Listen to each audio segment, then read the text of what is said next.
আসসালামু আলাইকুম গাইস, আজকে আমি ভর্তা রেসিপি বানাবো, সেটা আপনাদের সাথে শেয়ার করতে চলে আসলাম। সরি, আপনারা সবাই কেমন আছেন? আশা করি সবাই ভালো আছেন। আলহামদুলিল্লাহ আমিও ভালো আছি। তো এখানে আমি নিয়ে নিচ্ছি পটলটা ভেজে নিব বানানোর জন্য। এখানে আমি ভেজে নিচ্ছি রসুন ভর্তা, পেঁয়াজটা ভেজে নিয়েছি অলরেডি।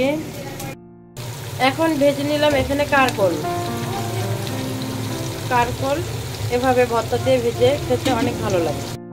তো এখানে আমি ভেজে নিচ্ছি বেগুন ভাজা করতেছি। ভর্তার সাথে বেগুন ভাজা না হলে চলেই না। এখানে আমরা এই যে কুমড়াগুলো ভেজে নিচ্ছি। এখানে আমি বাদাম ভেজে নিচ্ছি, বাদামটাকে ভর্তা বানাবো।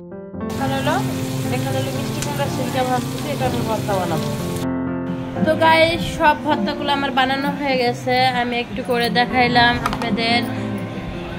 এখানে বাদাম ভর্তা, মরিচ ভর্তা, তারপরে পটলের ছিলকে ভর্তা, তারপরে আলু ভর্তা, এটাকে জাম আলু ভর্তা বলে। জাম আলু ভর্তাটা হেভি মজা।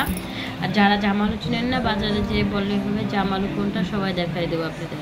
জাম আলু ভর্তা একবার হলেও লাইফে খেয়ে দেখবেন, এটার স্বাদ কখনই ভুলবেন না। তো এখানে আমি ভেজেছিলাম বেগুন, পটল, যা কিছু আছে ভেজে নিয়েছি, কারকল। আর এখানে হলো মিষ্টি কুমড়া ভাজছিলাম। তো এই যে হলো আমি শুটকি ভর্তা, আমার শুটকি ভর্তা রেসিপি অনেক দিয়েছি, তো শুটকি ভর্তা বানাইছি। তা এইগুলো হলো আমি সব আগামীকালকে নিয়ে যাব আমার অফিসে। তো এই জন্য এগুলোকে আমি সিস্টেম করে এখানে নিয়ে নিলাম। এখানেও আমি নিয়েছি, এই বক্সেও নিয়েছি। তো আজকের ভিডিও এই পর্যন্তই। ভালো থাকবেন সবাই, আমার জন্য দোয়া করবেন, আমি আপনাদের সকলের জন্য দোয়া করি। যারা ভর্তা প্রিয় তারা অবশ্যই কমেন্টের মাধ্যমে জানাবেন।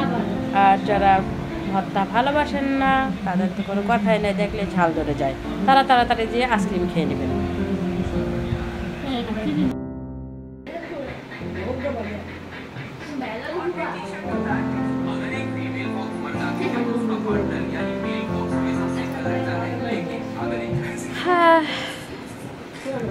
ভর্তা বানাইতে